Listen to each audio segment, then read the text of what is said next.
கர்த்தருடைய பரிசுத்த நாமத்திற்கு ஸ்தோத்திரம். இன்னைக்கு நம்ம கொலோசியர் 1வது அதிகாரம் 29வது வசனத்தை தியானிக்க இருக்கிறோம். கொலோசியர் 1:29 ஜெபத்தோடு இந்த செய்திக்குள்ளே கடந்து சொல்லும். பாதம் பணிந்தேன் என்னாலும் துதியே உம்மை அன்றி யாரை பாடுவேன். இசையா உந்தன் அன்பு வெல்லாம் பொங்குதே, இசையா உந்தன் அன்பு வெல்லாம் பொங்குதே.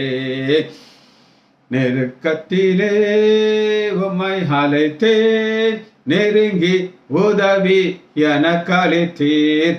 திசை கண்டங்கம் அலைந்திடாமல் தீவிரம் வந்தமை தாங்குகிறீர். திசை கட்டங்கம் நடந்திடாமல் தீவிரம் வந்தமை தாங்குகிறீர். பரிசுத்தமே பரவசமே பரனே சருவே வரம் பொருளே, தேடினதால் காண்டடைந்தேன் பாடிட பாடல்கள் ஈந்தலே தேர். தேடினதால் காண்டடைந்தேன் பாடிட பாடல்கள் ஈந்தலே தேர். யான் முன் செல்லும் ஓம் சமூகம் எனக்கு அளிக்கும் இலை பாருதல். ஓமது கோலம் ஓம் தடியும் பொன்மயா என்னையும் தேற்றிடுமே.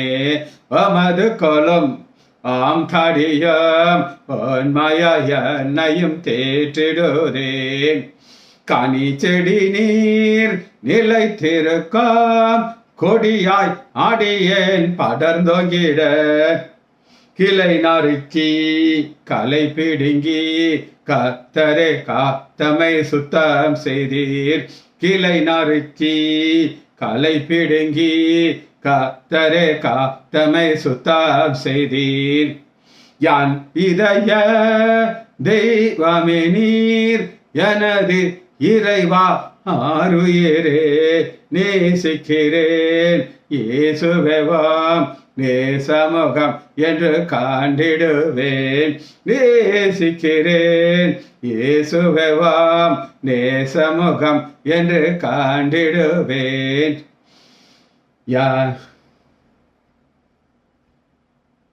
இயேசுவின் நாமத்தினாலே ஜெபங்கள் பிதாவே, ஆமென். கர்த்தருடைய பரிசுத்த நாமத்திற்கு ஸ்தோத்திரம். இன்னைக்கு நம்ம கொலோசியர் 1வது அதிகாரம் 29வது வசனத்தை தியானிக்க இருக்கிறோம். கொலோசியர் 1:29. அதற்காக நான், எதற்காக நான் 28 எந்த மனுஷனையும் ஆண்டவரால் என்ன செய்யணும், தேர்னாக நிறுத்த முடியும். எந்த மனுஷனுக்கு புத்தி சொல்லி அந்த எந்த மனுஷனைத்தான் நம்ம பார்க்கிறோம்.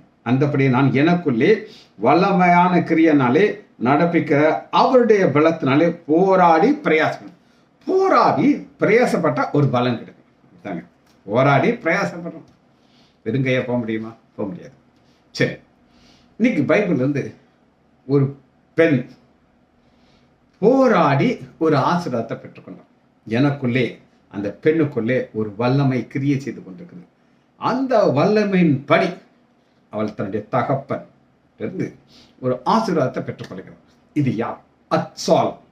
கேள்விப்பட்டிருக்கீங்களா? அத்சால். வாசிப்போம். யோசுவா 15வது அதிகாரம் 18வது வசனத்துல அத்சாலுக்கு திருமணம் நடக்குது. திருமணம் எப்படி நடந்தது, யார் மூலமா நடந்தது அப்படின்னு கேட்டீங்கன்னா 16வது வசனம் பாருங்க. கிரியாத் சேபேத்தை சங்காரம் பண்ணி பிடிக்கிறவனுக்கு என் குமாரத்தியாகிய அத்சாலை விவாகம் பண்ணி கொடுப்பேன் என்று காலை அப்பா சொல்லுகிறார். அந்த காலத்துல யுத்தம் தான். இப்ப பாத்தீங்கன்னா படிப்பு. உன் மாப்பிள்ளை என்ன படிச்சிருக்காரு? என் மாப்பிள்ளை அது படிச்சிருக்காரு, இது படிச்சிருக்காரு, எம்எஸ் படிச்சிருக்காரு, எஃப்ஆர்சிஎஸ் படிச்சிருக்காரு, இவ்வளவு சம்பாதிப்பாரு, அவ்வளவு சம்பாதிப்பாரு. அப்ப மாப்பிள்ளை பொண்ணை கொடுத்துருக்காரு. என்னுடைய திருமணத்தை அடிக்கடி நான் என் மனைவிட்ட சொல்லுவேன். என்னுடைய திருமணம் நடந்ததுக்கு காரணம் நான் டாக்டர்ங்கிற ஒரே ஒரு பாயிண்ட்னால. எல்லா இப்போ இருக்கிற ப்ளஸ் எல்லாம் வச்சுக்கிட்டு இவர் டாக்டர்லாம் எங்கள் மாமியார் என்னை தூப்பியிருப்பாங்க. அவங்களுக்கு தன் மகளுக்கு ஒரு டாக்டர் தேவை. ஆனால் அத்சாலுடைய அப்பா காலேபுக்கு டாக்டர் மாப்பிள்ளைலாம் கிடையாது. என்ன தேவைன்னா, யார் கிரியாத் சேபரை சங்காரம் பண்ணி பிடிக்கிறவனுக்கு என் குமார்த்தி 17. அப்பொழுது காலேபின் சகோதரனாகிய கேயாசின் மகன் ஒத்தேன் அதை பிடித்தான். காலேபின் சகோதரனாகிய சகோதரன் கூட பிறந்த காசின் பிரதர்ஸ், ஓன் பிரதர் கிடையாது. ஆகையால் தன் குமார்த்தியை அவளுக்கு விவாகம் பண்ணி கொடுத்தான். சரி, இப்ப இந்த அக்சால் கண்ணவன் வீட்டுக்கு போறான். போறதுக்கு கழுதை மேல ஏறியாச்சு. நம்முடைய லேட்டஸ்ட் வண்டி, ஒரு வண்டி பேரை சொன்னீங்கன்னா ஒரு BMW அப்படின்னு ஒரு காரில் ஏறிச்சு பொண்ணு. அந்த கழுதைங்கிறது அந்த அளவு காஸ்ட்லியானது. ஏன்னா அதை தேடி சவுல் தேடி போறாரு. அந்த அளவு காஸ்ட்லி கழுதை. தன் தகப்பன் இடத்திலே ஒரு வயல்வெளியை கேட்க வேண்டும் என்று அவனிடத்தில் உத்தரவு பெற்றுக்கொண்டு, அதாங்க பெண் எவ்வளவு நல்ல பெண். அவளுக்குள்ள ஒரு போராட்டம் இருக்குது. அவளுக்கு ஒரு ஆசீர்வாதத்தை பெற்றுக்கொள்ளணும். ஆனா கணவன்கிட்ட பெர்மிஷன் கேட்டுட்டு தான் இறங்குறான். ஒரு வயல்வெளியை பெற்றுக்கொள்ளும் என்று அவனிடத்திலே, யாரிடத்துல, ஓத்தேனியல் இடத்திலே பெர்மிஷன் கேட்டுக்கொண்டு அவனிடத்திலே உத்தரவு பெற்று கழுதையின் மேலிருந்து இறங்கினால் காலை பார்த்து உனக்கு என்ன வேண்டும் என்றார். மக கழுதையில் ஏறிட்டா, BMW காருக்குள்ள ஏறிட்டா, வண்டி ஸ்டார்ட் ஆயிடுச்சு, போகுது. ஆனால் இறங்கிட்டா. அப்பாவுக்கு தெரியும், ஓஹோ என் மகளுக்கு ஏதோ ஒரு ஆசை இருக்கு, அதனால தான் இறங்கிட்டு. உடனே என்ன வேணும் அதை கேட்டார. அப்பொழுது அவள், எனக்கு ஒரு ஆசீர்வாதத்தை தர வேண்டும். எனக்கு வறட்சியான நிலத்தை தந்தீர், நீர்ப்பாய்ச்சலான நிலத்தையும் எனக்கு தரும். அதுவும் வேணும், இதுவும் வேணும். அப்பொழுது அவளுக்கு மேற்புறத்திலும் கீழ்ப்புறத்திலும் நீர்ப்பாய்ச்சல் நிலத்தில் கொடுத்தான். இதான் செய்தி. இப்ப அக்சால் என்ன செய்றாள் அப்படின்னு கேட்டீங்கன்னா, ஒரு ஆசீர்வாதத்தை நீர் எனக்கு தர வேண்டும் அப்படிங்கிறது. இந்த திருமணம் எதனால நடந்தது அப்படின்னு கேட்டீங்கன்னா, அப்பாவுடைய பிளான், காட்ஸ் பிளான். அப்பா இருந்து ஒரு டௌரி வாங்கிட்டு போறார். அந்த காலத்துல, ஆபிரகாம் வாழ்ந்த காலத்துல எல்லாம் ஆண் வீட்டில இருந்து, அதாவது மணவாளன் வீட்டில இருந்து தான் வளையல் கடகம் எல்லாம் கொடுக்கணும். தெரியுமா உங்களுக்கு? தெரியும். அப்ப இப்ப எல்லாம் தலையில மாறிடுச்சு. சரி, அது ஒரு பக்கம் இருக்கட்டும். என் தகப்பின் இடத்திலே, இது பாருங்க, என் தகப்பின் இடத்திலே. இப்ப இவளுக்கு ஒரு தைரியம் வந்துருச்சு. என்ன தைரியம் வந்துருச்சு அப்படின்னு கேட்டீங்கன்னா, என் தகப்பன் எனக்கு கொடுப்பார். காரணம் நம்பர் 1, உறவு. என்னதுங்க? உறவு, ரிலேஷன்ஷிப்.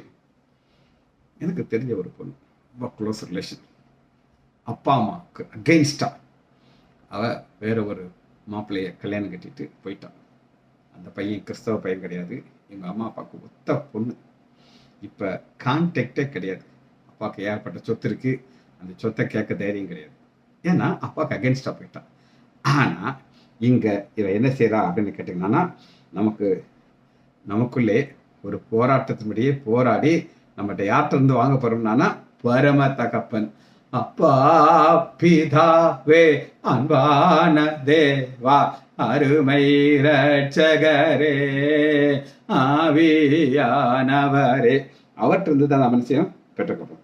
அவர் கேட்கறதுக்கு முன்னாடியே நமக்கு தருவார். இதுதான் நம்முடைய தகப்பன். இப்ப இந்த தகப்பன் பிள்ளையுடைய உறவு எப்படி ஆரம்பிக்கும் அப்படின்னு நான் உங்களுக்கு சொல்லிக் கொடுக்க போய் தெரிஞ்சதுதான். அதை நான் ஒரு விளக்கமா சொல்ல போறேன். ஒரு குழந்தை பிறக்குது. அப்படி அந்த பிள்ளைய அப்பா கையில கொடுக்குறாங்க. அந்த அப்பா என்ன, மகளே மகளே, பிள்ளைக்கு தெரியுமா அப்பா மகளே? எனக்கும் தெரியாது. அது அழுதுகிட்டு இருக்கும், கையை காலை ஆட்டிக்கிட்டு இருக்கும்.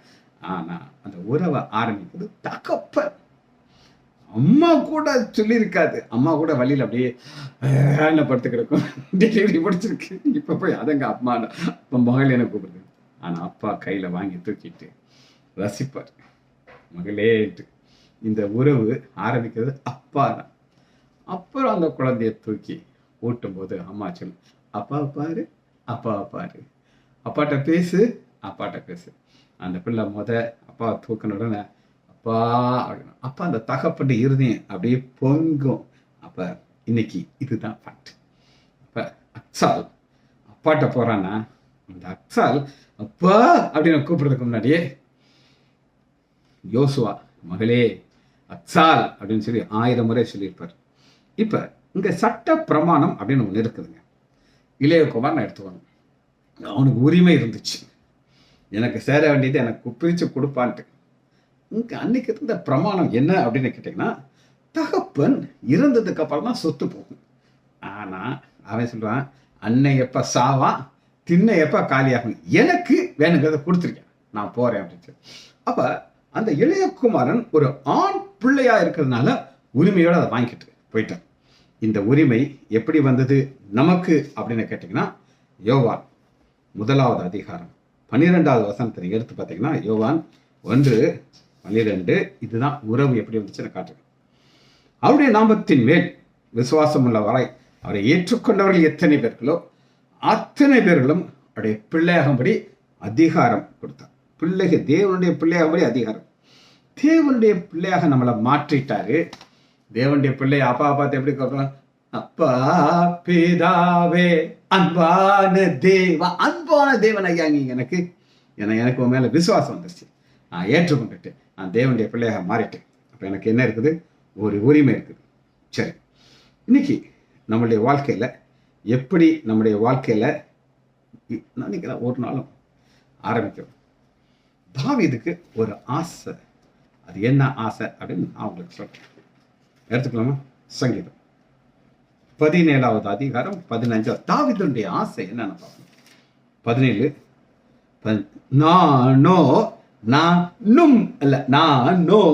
நான் மாத்திரம் நீதியில் உம்முடைய முகத்தை தரிசிப்பேன். நான் விழித்திருக்கும் போது உமது சாயலால் திருப்தியாகும். உமது சாயல் இன்னைக்கு அக்சாலுக்கு அப்பாவுடைய சாயல் கிடைச்சிருக்கோம் இல்லையா? கிடைச்சிருக்கும். அப்பாவுக்கு ஒரு யுத்த புருஷன், வென்று ஜெயித்து ஜெயித்து ஜெயித்து அத்தனையும் அவர் பிடிச்சு பங்கு போடுறார். பங்கு போடுறவருக்கு எது பெஸ்ட்னு தெரியும். அக்சாலுக்கும் அதே ஆசை. அப்பா நீங்க ஜெயிச்சீங்கல்ல, ஜெயிச்சதுல எனக்கு ஒரு செழிப்பான ஒரு வயல்வெளி கொடுக்கும். இப்ப இவ மருமக வீட்டுக்கு போறா.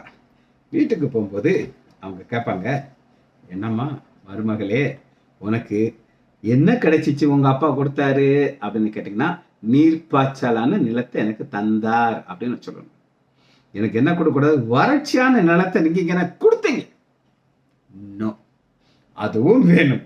அப்ப வீட்டுக்கு போகும்போது யார் வீட்டுக்கு போப்பாரா? ஒத்தேல் வீட்டுக்கு போப்பாரா. ஒத்தேலுடைய அப்பா அம்மா எல்லாரும் சொல்லுவாங்க, பாப்பா உனக்காண்டி என் பையன் உயிரை பணைய வச்சு சண்டை போட்டான், கிளியாத் செய்பவரை சைச்சு வந்தான், நீ என்னம்மா கொண்டு வந்த? பாருங்க, செழிப்பான தோட்டத்தோடு வந்திருக்கிறேன். சும்மா வறட்சியான தோட்டம் இருக்கு, ஆனா இது எனக்கு நான் கேட்டு போராட்டத்தோடு போராடி நான் எங்க அப்பாட்ட இருந்து வாங்கிட்டு வந்த சொத்து அப்படின்னு சொல்ல முடியும். அதனாலதான் நானும் உங்களுடைய முகத்தை தரிசிப்பேன். இது ஆண்டவர் கேட்ட உடனே கொடுக்கிறாரு. காரணம், அந்த பரம தகப்பனுக்கு தெரியும் நமக்கு என்ன வேண்டும். தகப்பன்ட்ட நான் உங்களுக்கு சொன்னேன், இது உரிமை. உரிமையை இழந்த கெட்ட குமாரன் எப்படி வந்தான்னா அப்படி பம்மி வர்றான். அப்படி பம்மி வர்றான். என்னை ஒரு வேலைக்காரனாக வச்சுக்கோங்க அப்போ, நான் கூட சொல்ல மாட்டேங்கிறேன். என்னை ஒரு வேலைக்காரனா வச்சுக்கோங்க, என்னை ஒரு வேலைக்காரனா வச்சுக்கோங்க. அவன் எனக்கு என்ன தகுதி இருக்குன்னா, ஒரு வேலைக்காரனா இருக்க தான் தகுதி இருக்கு. காரணம், அந்த உறவு கட்டாயிருச்சு, உரிமை கட்டாயிருச்சு, அதனால போயிடுச்சு. கேட்கறது என்ன சொல்ல பார்த்தீங்களா? சாப்பாடு கிடைச்சா போகுது எனக்கு. அவன் வரும்போதே அவன் என்ன சொல்லிட்டு வரான் அப்படின்னு கேட்டீங்கன்னா, என்னுடைய தகப்பனுடைய வேலைக்காரர்களுக்கு பூர்ணமான சாப்பாடு இருக்கு, எனக்கு அதை கொஞ்சம் கிடைக்கும். எப்போ எனக்கு கிடைக்கும்? ஒரு வேலைக்காரனாக என்னை ஏற்றுக்கொண்டானா அது எனக்கு கிடைக்கும்.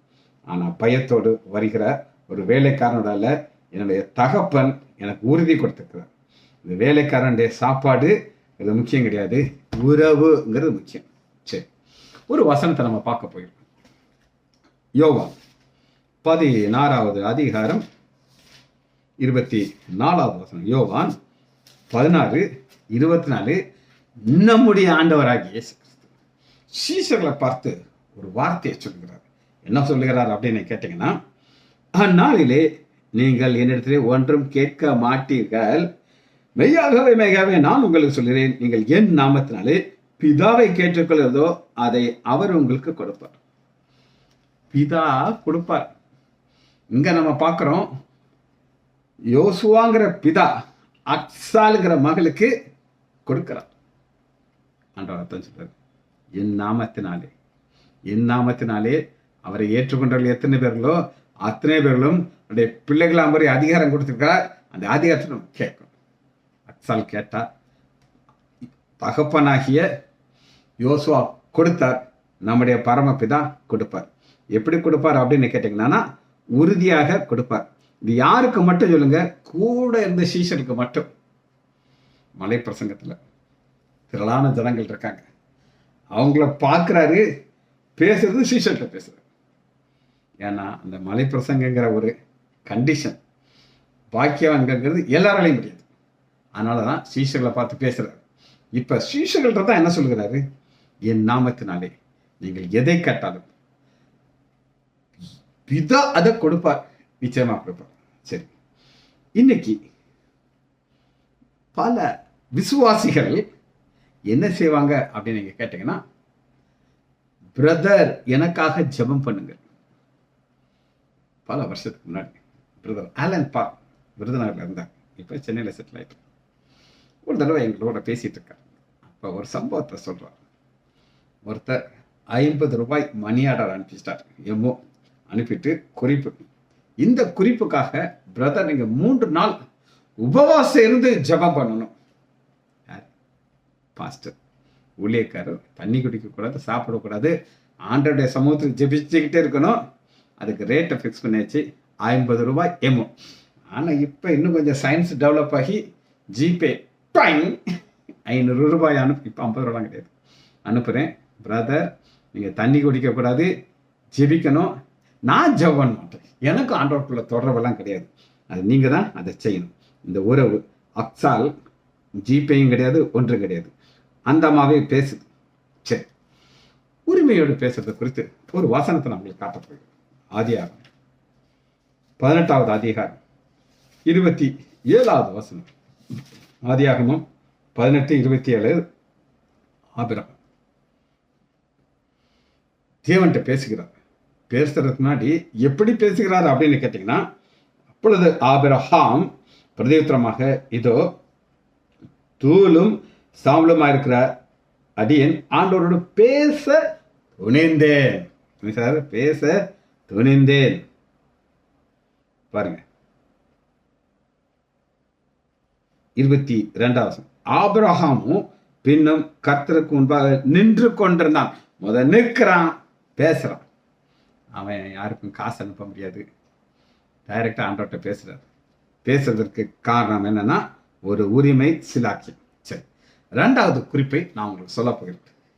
அக்சால் எப்படி தைரியமாக தகப்பண்ட ஒரு செழிப்பான இடத்தை கேட்டேன்.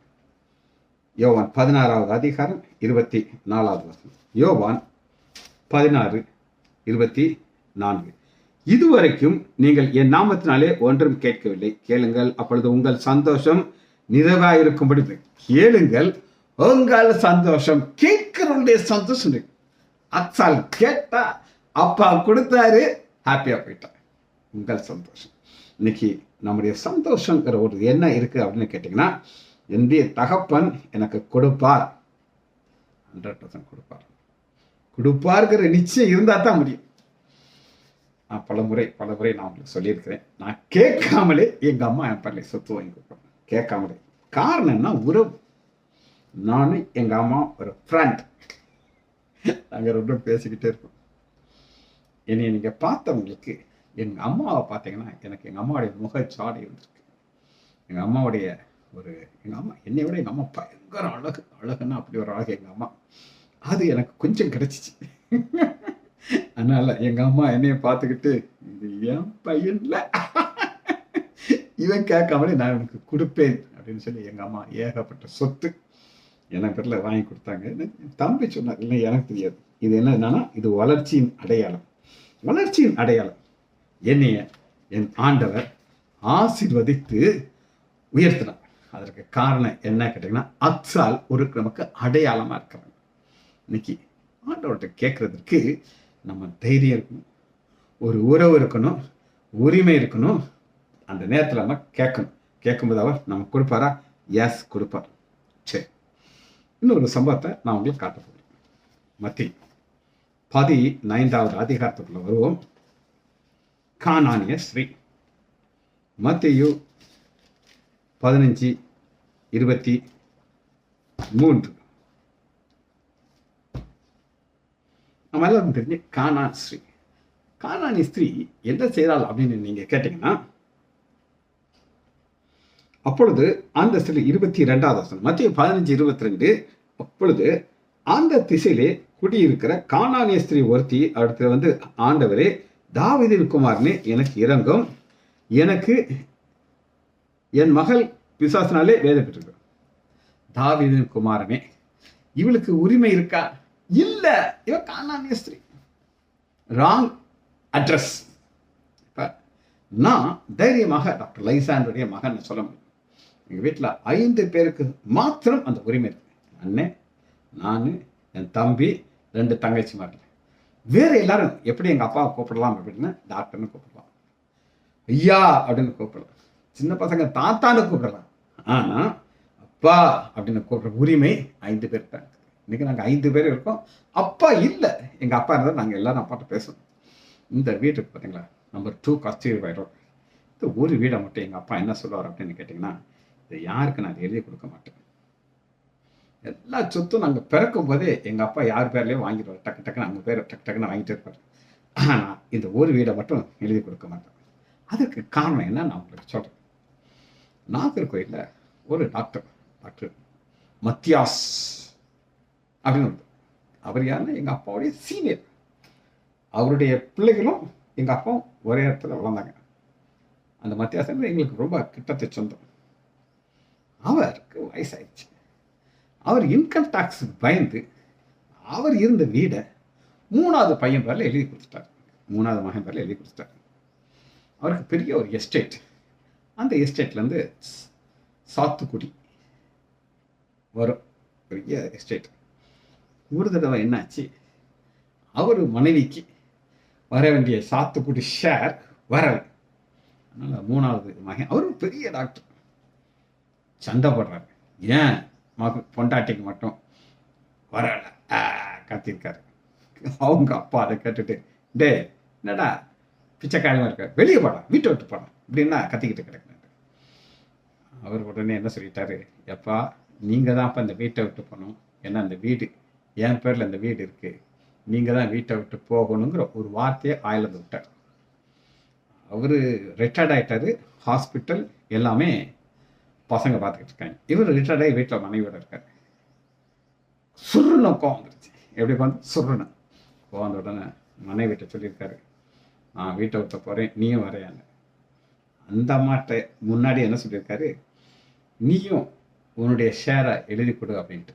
அந்த அம்மா போயா போ, நீ எழுதி கொடுப்ப, நான்லாம் கொடுக்க மாட்டேன்னு விவரமாக இருந்துருச்சு.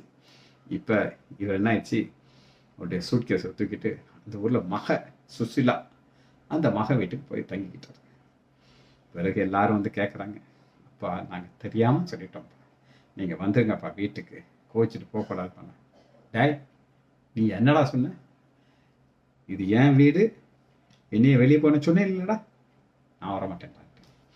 இது எங்கள் அப்பாவுக்கு ஒரு பெரிய பாடமாகி போச்சு. அதனால் எங்கள் அப்பா என்ன சொன்னார்னா, பல இதை சொல்லி தான் சொல்கிறார், மத்தியாசைக்கு இந்த நிலைமை வந்துருச்சுடா, அதனால் இந்த இருக்கிற வீடை மட்டும் நான் யாருக்கு கொடுக்க மாட்டேன். இந்த வீட்டில் நீங்கள் எல்லாரும் இருக்கணும், உன்னுடைய 2 தங்கச்சிமார்கள் வரணும், அவங்க எல்லாருக்கும் இந்த வீட்டில் உரிமை இருக்குது அப்படின்னு சொன்னார். ஆனால் இது ஒன்று மட்டும்தான் காமன். இது எதுக்காக சொல்கிறேன் அப்படின்னு கேட்டிங்கன்னா, உரிமை 5 பேருக்கு வர்றதுக்கு உரிமை இருக்குது. இந்த கானானிய ஸ்திரீக்கு ஆண்டவரை பார்த்து என்ன உரிமை கிடையாது அப்படின்னு கேட்டிங்கன்னா, தாவீதின் குமாரனே உரிமை கிடையாது அவளுக்கு. அதனால அவருக்கு அதை பொத்திக்கிட்டார் பாருங்க. அவளுக்கு பிரதித்திரமாக அவர் ஒரு வார்த்தையும் சொல்லலை. ஏன்னா நீ என்னன்னாலும் இருந்துக்கிட்டோம், ஆனா நீ எப்படி கூப்பிடுற, தாவீதுக்கு நீ கூப்பிடக்கூடாது, உனக்கு உரிமை கிடையாது. ஆனா அடுத்து என்ன நடக்குது அப்படின்னு கேட்டீங்கன்னா, அவளுக்கு பிரதித்திரமாக ஒரு வார்த்தையும் சொல்லவில்லை. அப்பொழுது அவருடைய சீசர்கள் வந்து, இவள் நம்மை பின்தொடர்ந்து கூப்பிடுகிறாள், இவளை அனுப்பிவிடும் என்று வேண்டிக் கொண்டார்கள். ரெக்கமெண்டேஷன். சீசர்கள் என்ன சொல்றாங்க அப்படின்னு கேட்டீங்கன்னா, நீங்க தான் உங்களுக்கு முடியலன்னா ரைட்டு கொடுத்தாங்கன்னா போயிடலான்ட்டு. ஆனா ஆண்டவர் என்ன எதிர்பார்க்கிறார் அப்படின்னு கேட்டீங்கன்னா, நீ கானானிய ஸ்திரீ உன்னை தாழ்த்தணும். என்ன செய்யணும்? நம்மளை தாழ்த்தணும். நமக்கு உரிமை இருக்குது. அப்பா பிதாவே என்ன சொல்லி தாழ்த்தணும். தாழ்த்தும் போது என்ன நடக்குது அப்படின்னு நீங்க கேட்டீங்கன்னா, அவள் வந்து 25, ஆண்டவரே எனக்கு உதவி செய்யும் என்றவரை பணிந்து கொண்டார். ஒரு உரிமையோட கேட்கிறா, இப்ப பணிந்து கொள்கிறார். பணிந்து கொண்டுட்டு அடுத்து இன்னும் தன்னை தாழ்த்துகிறார். எப்படி தாழ்த்துகிறார் பாருங்க. அவர் அவளை நோக்கி, பிள்ளைகளுக்கு போடுகிறது மெய்யாகவே ஆண்டவரே, அதிலும் நாய்க்குட்டிகள் தங்கள் எஜமானுடைய மேஜிலிருந்து துணிக்கலை தின்னுமே.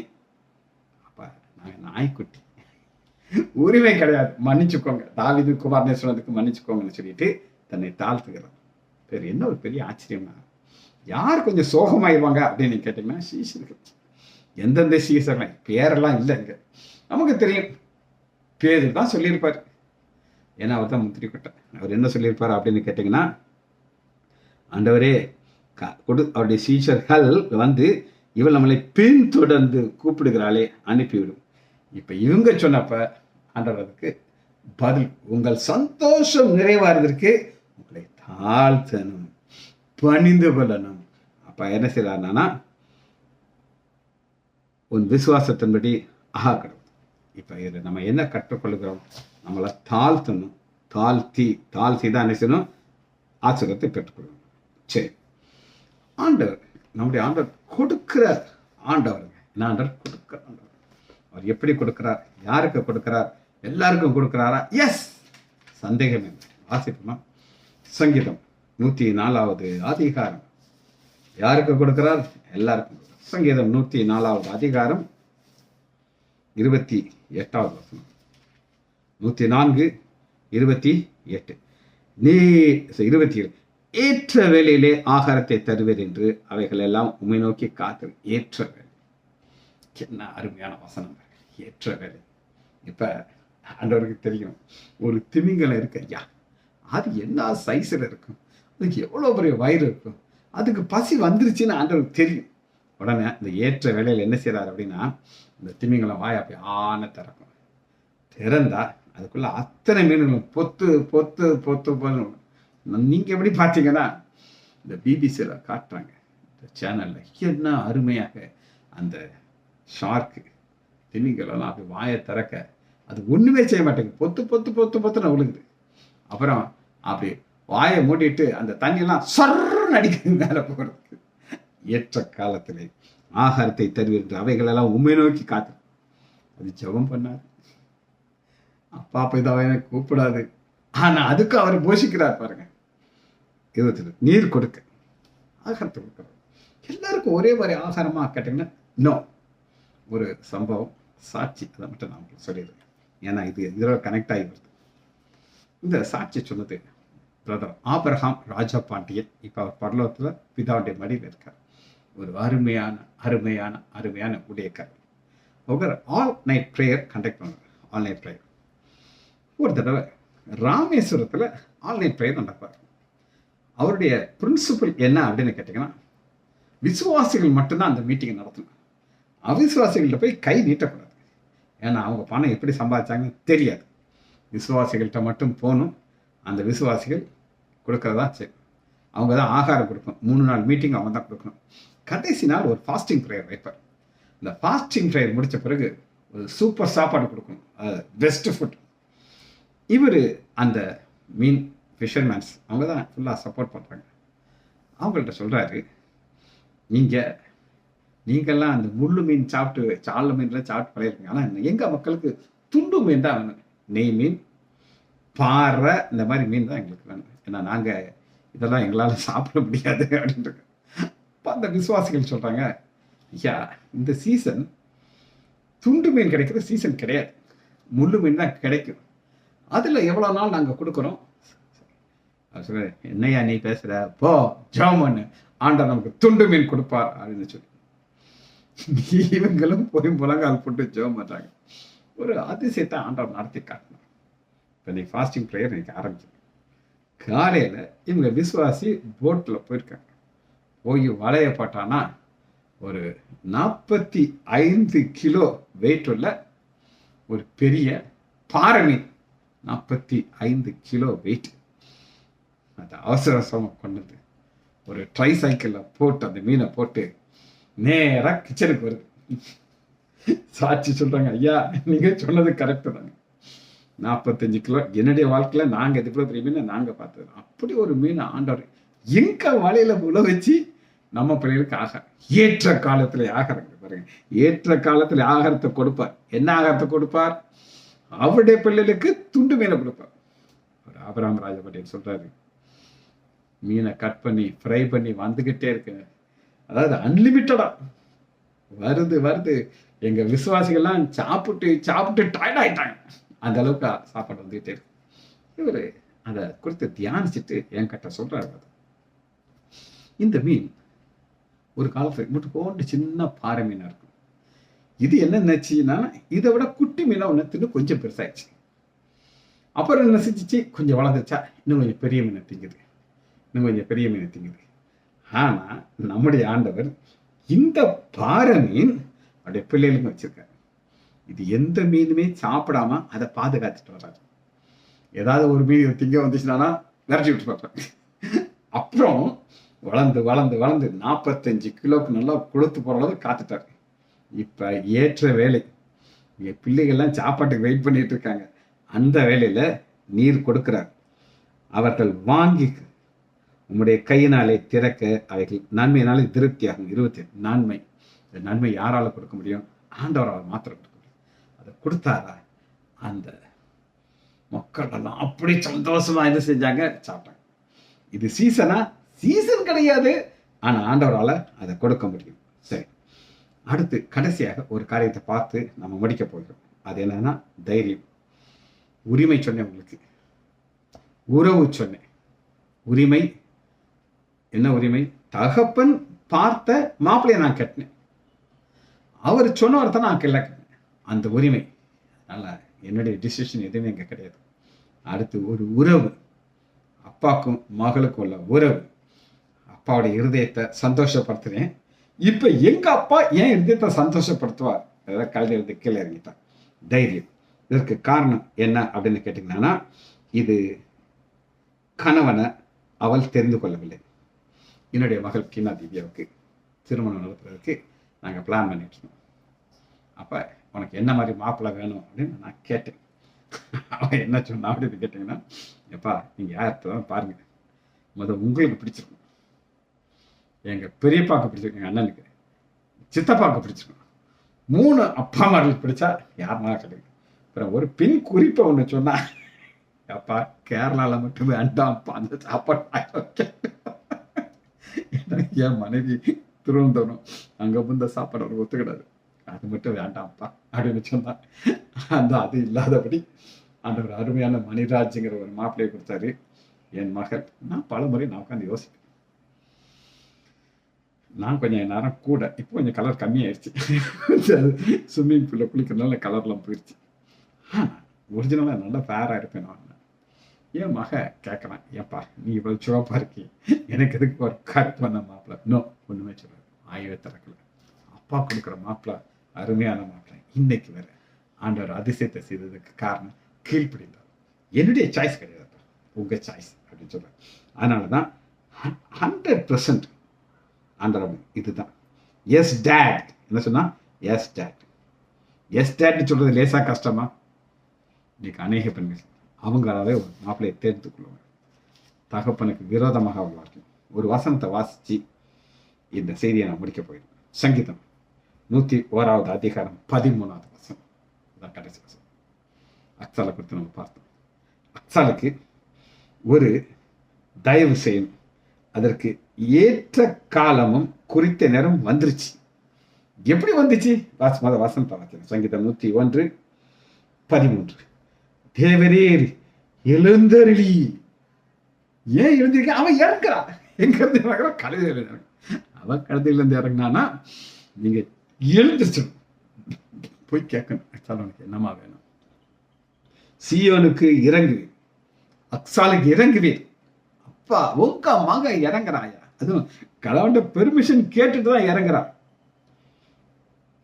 அதற்கு தயை செய்யும் காலமும் அதற்கு குறித்த நேரமும் வந்தது. தயவு, ஆண்டவருடைய கண்கள் தான் நமக்கு தயவு கிடைத்து கொண்டே இருக்கணும். எனக்கு தயவு கொடுத்துக்கிட்டே இருக்காரு. ரொம்ப சந்தோஷமா இருக்கிறேன். ஒவ்வொரு நாளும் ஒரு பாதையில கொண்டு போகிறார். அந்த பாதை மிக மிக அருமையான பாதை.